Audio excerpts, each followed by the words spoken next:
স্বৈরাচার থেকে গণতন্ত্রের পথে আসতে সরকারকে দ্রুত প্রয়োজনীয় সংস্কার করে ভোটের অধিকার ফিরিয়ে দিতে হবে বলে মন্তব্য করেছেন বিএনপির স্থায়ী কমিটির সদস্য ডক্টর আব্দুল মঈন খান।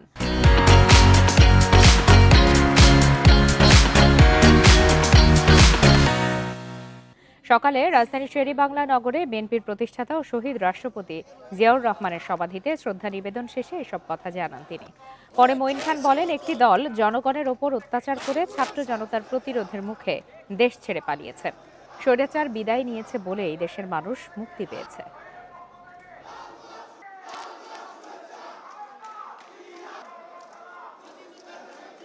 আওয়ামী লীগ সরকারের পতনের আরও একটি প্রধান কারণ তাদের অর্থনৈতিক যে ব্যর্থতা, তাদের দুর্নীতি, তাদের লুটপাট।